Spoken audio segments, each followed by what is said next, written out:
Kau yang paling mengerti setiap kami. Oleh sebab itu Tuhan, kami mau datang di hadirat-Mu, menyembah, memberikan yang terbaik. Yesus.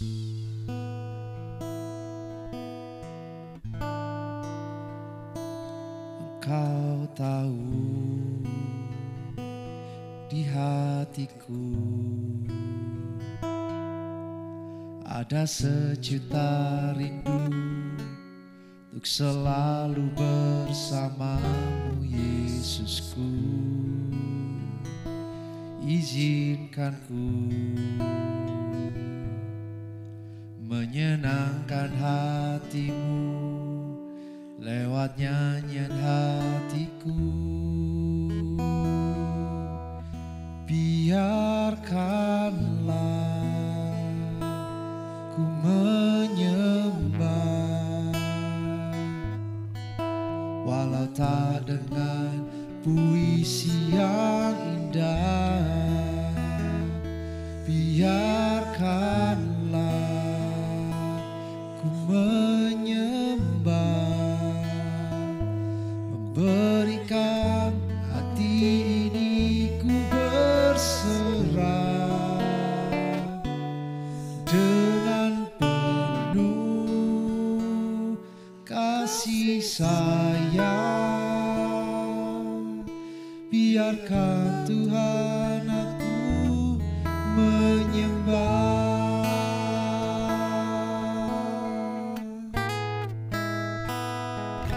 Engkau tahu di hatiku ada sejuta rindu untuk selalu bersamamu, Yesusku. Izinkan ku menyenangkan hatimu lewat nyanyian hatiku. Biarkanlah ku menyembah, walau tak dengan puisi yang indah. Biarkanlah ku menyembah, memberikan hati ini ku berserah dengan penuh kasih sayang. Biarkan Tuhan aku menyembah.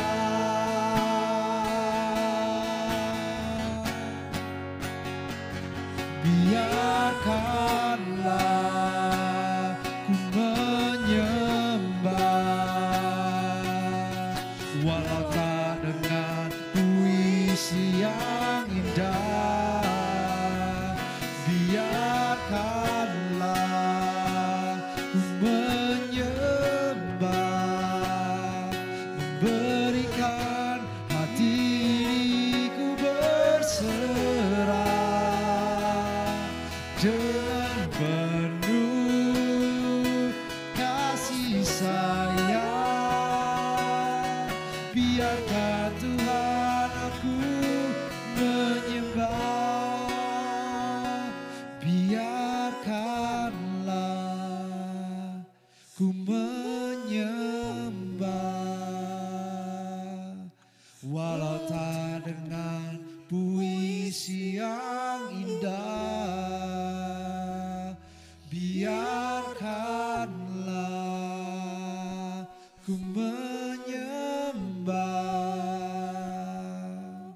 memberikan hati ini ku berserah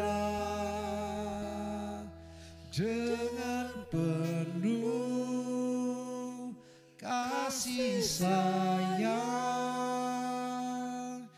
Biarkan Tuhan aku menyembah.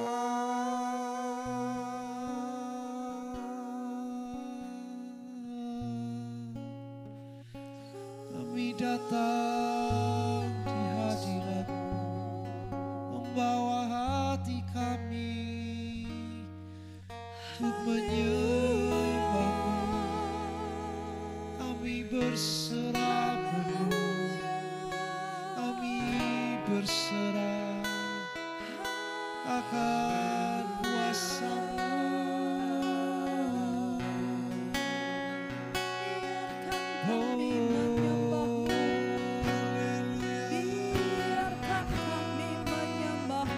Kami mau datang dengan segenap hati. Ini kami Tuhan, ini kami Bapa. Segala yang kami miliki kami mau taruh di tangan. Kami mau hadirat-Mu sebagai persembahan yang harum, persembahan yang hidup hanya untuk-Mu, hanya bagi-Mu.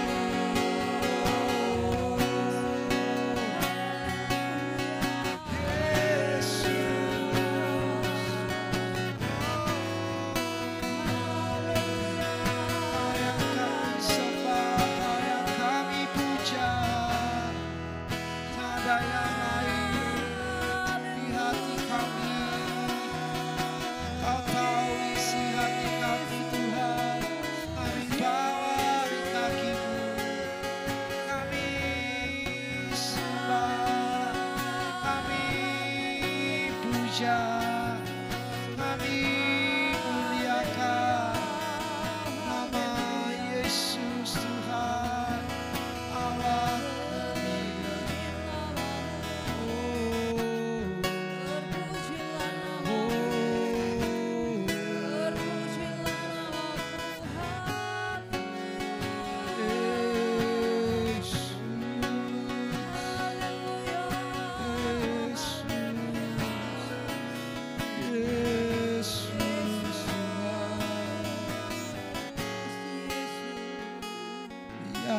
Biarkanlah ku menyembah,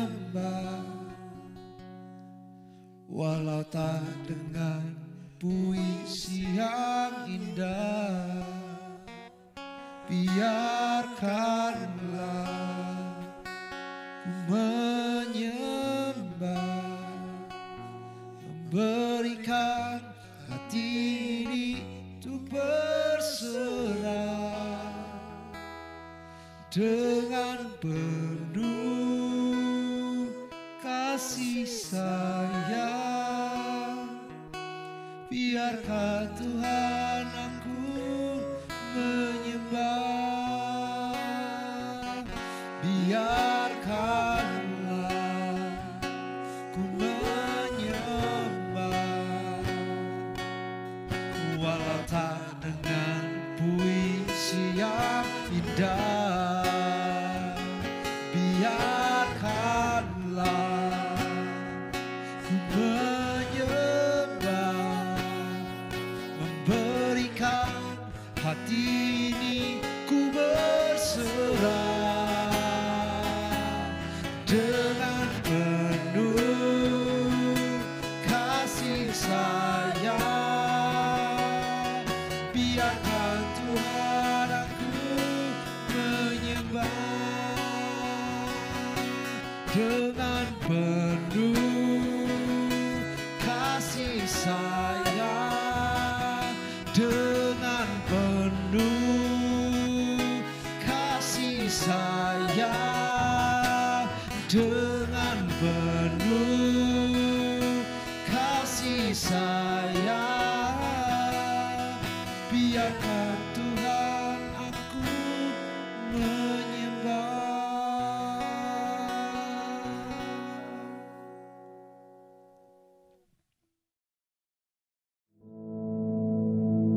Our Father, which art in heaven, hallowed be thy name. Thy kingdom come, Thy will be done in earth as it is in heaven. Give us this day our daily bread, and forgive us our debts, as we forgive our debtors. And lead us not into temptation, but deliver us from evil. For thine is the kingdom, and the power, and the glory, forever. Amen.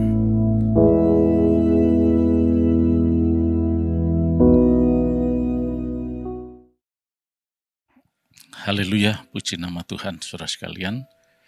Mari pagi hari ini kita merenungkan kembali dan belajar lebih dalam bagaimanakah kehidupan yang betul-betul dipenuhi Roh Kudus dalam pengertian sepenuhnya dikendalikan oleh Roh Kudus, dipimpin, dituntun, dan tentu saja arahnya adalah hari depan yang penuh harapan.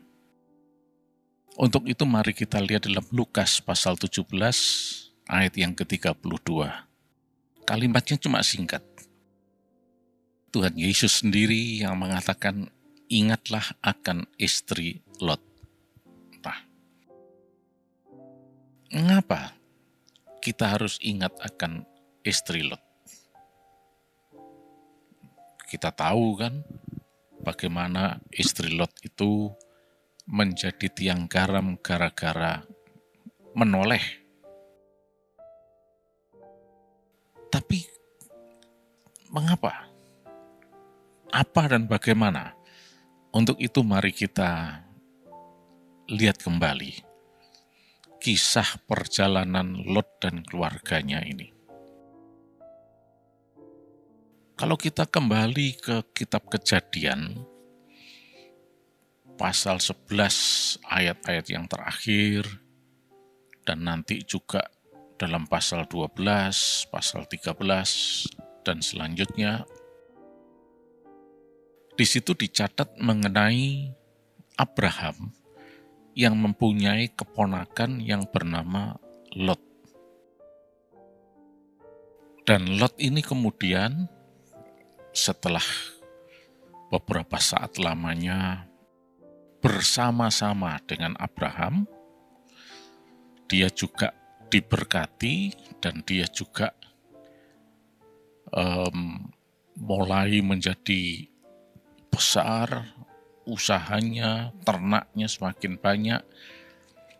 Maka singkatnya kemudian Lot berpisah dengan Abraham. Berpisah bukan berarti putus hubungan, bukan, tapi memilih lahan atau tempat yang berbeda. Ya. Nah, itu bisa kita lihat di dalam pasal yang ke-13 Kejadian dan seterusnya, diceritakan bagaimana kemudian Lot ini tinggal di Sodom dan Gomora. Dan itu di lembah Yordan. Karena memang yang dipilih oleh Lot adalah tempat yang subur. Dan di Israel, lembah Yordan itu adalah yang paling subur. Karena berada di wilayah Sungai Yordan. Nah, tentu saja karena dekat dengan sumber air di situ, banyak air, maka daerahnya menjadi subur.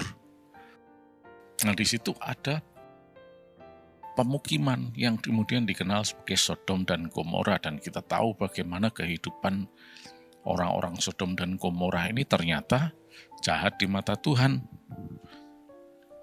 Penuh dengan dosa dan sebagainya, dan akhirnya Tuhan menghukum mereka dengan api dan belerang. Jadi membakar kota Sodom dan Gomora itu sampai hancur. Ya. Ini bagaimana dengan Lot dan keluarganya? Tentunya Tuhan tidak akan membiarkan Lot itu binasa bersama-sama dengan orang-orang Sodom Gomora tersebut. Tuhan berkenan menyelamatkan Lot dan keluarganya. Dan kemudian kita lihat bagaimana Tuhan mengutus malaikatnya untuk membimbing supaya Lot dan keluarganya ini keluar dari Sodom dan Gomora. Mereka dievakuasi dari Sodom dan Gomora. Ya. Nah, itu ceritanya cukup panjang dan detail, kita bisa lihat dalam pasal yang ke-19 Kejadian. Tapi kali ini kita akan lihat langsung saja di dalam ayat yang ke-15 dari pasal 19 Kejadian ini, yang berkata demikian.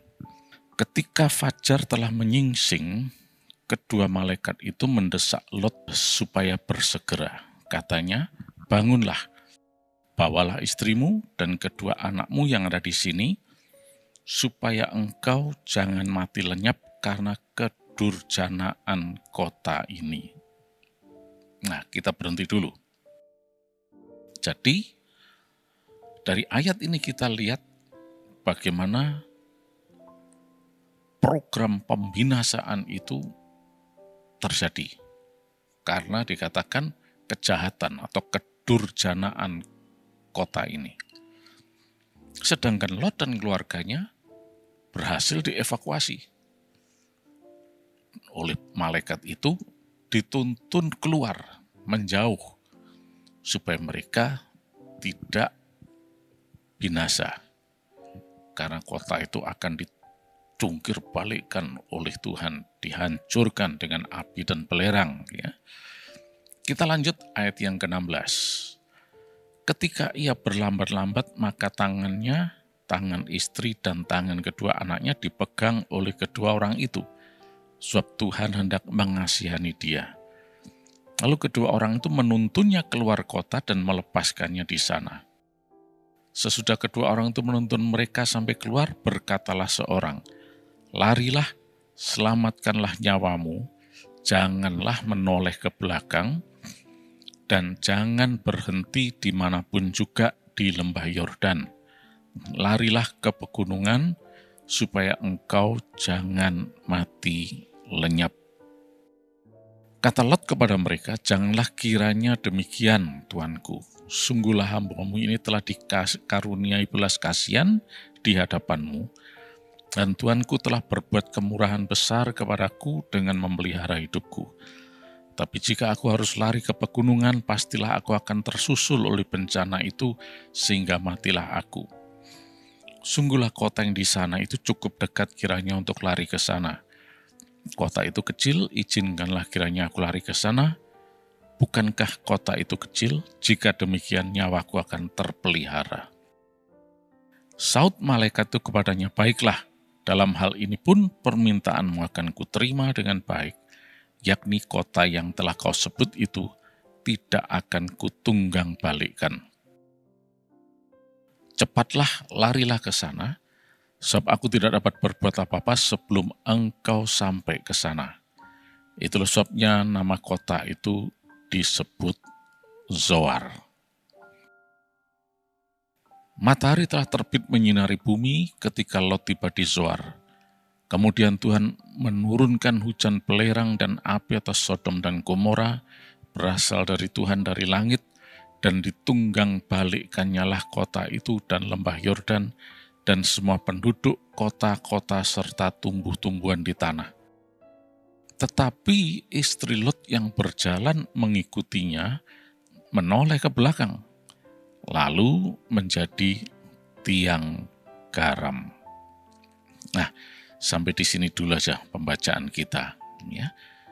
Nah, jadi kita bisa memahami mengapa tadi Tuhan Yesus katakan, ingatlah akan istri Lot. Karena dia menoleh ke belakang dan menjadi tiang garam.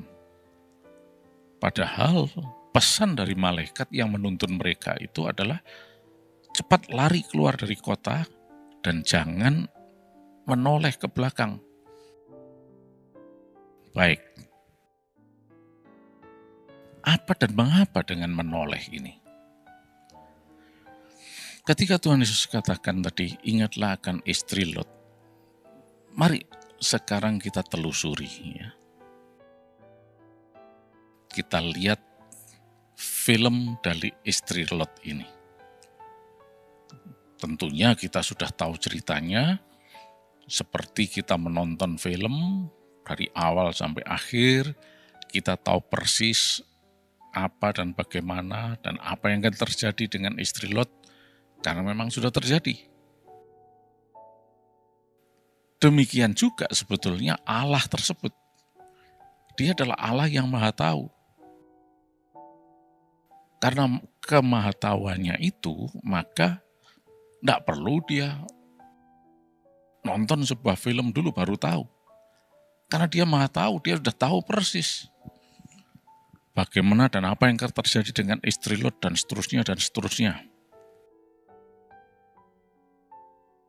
Jadi kalau ditanya, apakah Tuhan tahu kalau istri Lot akan menoleh ke belakang? Ya sudah tahu Tuhan. Tapi apakah Tuhan yang menetapkan istri Lot untuk menjadi tiang garam? Ya sama sekali tidak. Karena istri Lot memilih sendiri untuk menoleh ke belakang. Tapi karena kemahatauan Tuhan, maka pikiran manusia yang terbatas menangkap seolah-olah itu sudah ditakdirkan oleh Tuhan demikian. Padahal sebetulnya tidak.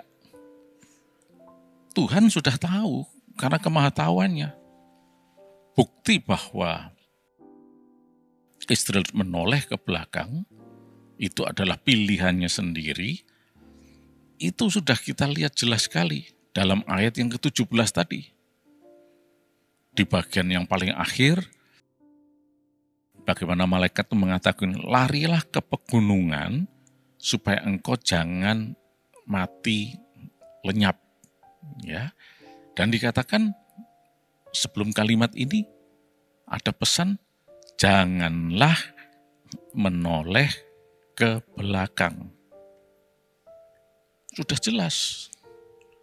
Jadi kalau ada orang yang mengatakan, oh memang istri Lot sudah ditakdirkan untuk jadi tiang garam, sudah ditakdirkan untuk menoleh, itu adalah destiny, rencana Allah. Sama sekali bukan. Itulah sebabnya yang dikenal sebagai divine destiny atau rencana Allah ini adalah seperti film tadi, dipahami dari sudut kemahatauan Allah. Allah sudah mempunyai rencana dalam kehidupan setiap manusia, khususnya termasuk istri Lot ini. Tetapi karena Allah itu Maha Tahu, dia sudah tahu apa dan bagaimana, apa yang akan terjadi dengan istri Lot ini. Jadi itu bukan takdir. Mungkin kita akan berpikir, kalau begitu ada kemungkinan istri Lot tidak menoleh ke belakang. Ya, kalau kita berbicara mengenai hal yang bersifat probabilitas, ya mungkin aja. Karena itu pilihan kok, choice kok. Tetapi masalahnya, filmnya udah jadi. Lot sudah menggenapi destiny-nya dengan memilih menoleh ke belakang. Jadi tidak akan ada cerita lain lagi, nggak akan ada film lain lagi, karena sudah jadi. Apakah istri Lot sebetulnya mau mengalami ini? Istri Lot kan tentunya tidak mau ini. Ya semua orang pasti akan mengatakan istri Lot tidak mau binasa atau jadi tiang garam seperti ini. Pasti tidak mau. Tapi itu adalah pilihannya sendiri. Bukan ditakdirkan oleh Tuhan. Tuhan udah jelas kok mengatakan jangan menoleh ke belakang. Nah, di sini kita lihatnya, bagaimana seringkali manusia itu yang membuat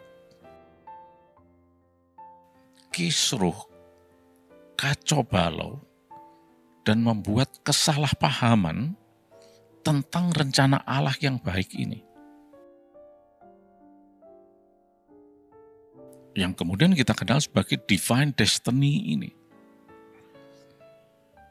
Gara-gara tidak mau dituntun, nggak mau nurut, akhirnya mengalami hal-hal yang buruk seperti ini. Dan tentu saja komen atau komentar orang akan mengatakan, ya karena memang itu sudah takdirnya begitu. Padahal sebenarnya tidak demikian.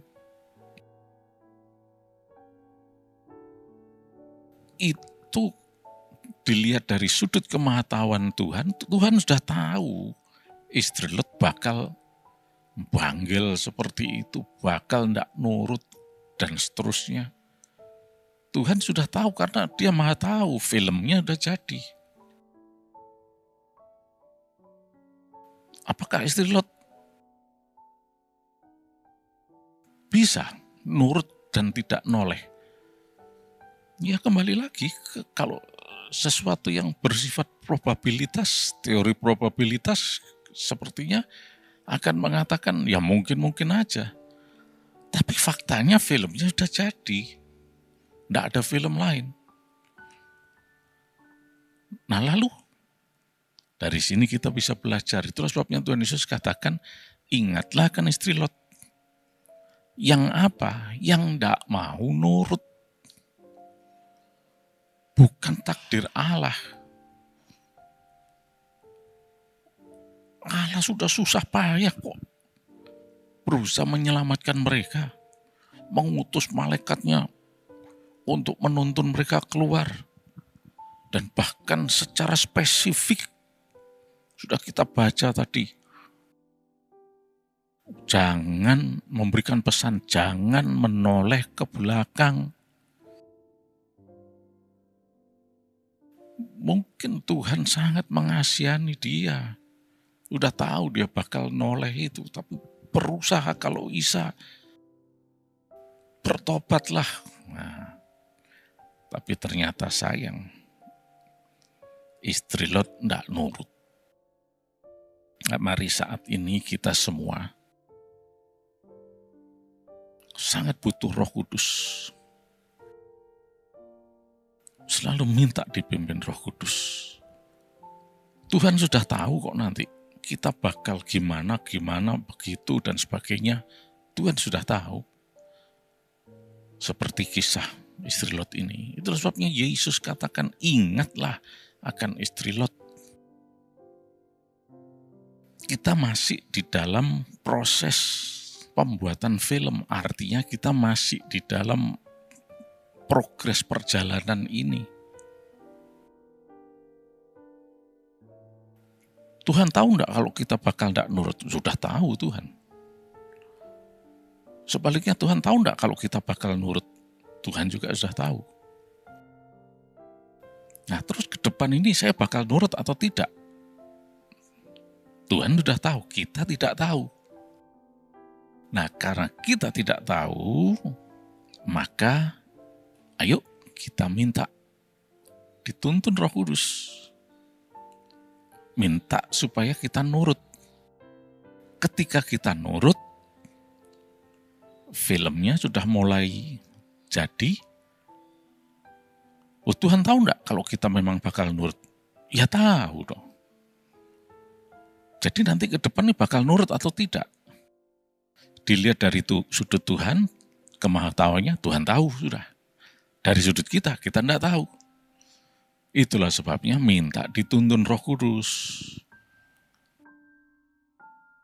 Supaya kita bisa menyelesaikan film ini atau divine destiny ini sesuai dengan kehendaknya.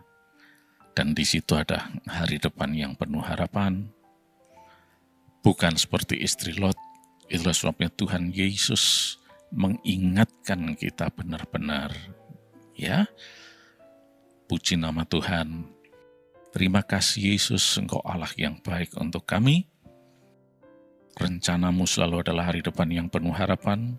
Silakan Roh Kudus tuntun kami. Kuasai kami sepenuhnya Roh Kudus. Dan kami boleh menikmati hari depan yang penuh harapan, berkat yang berkelimpahan, kesehatan, damai sejahtera-Mu, kemenangan, keberuntungan, dan keberhasilan. Di dalam nama Tuhan Yesus Kristus, kami terima bahkan sepanjang hari ini Tuhan. Amin.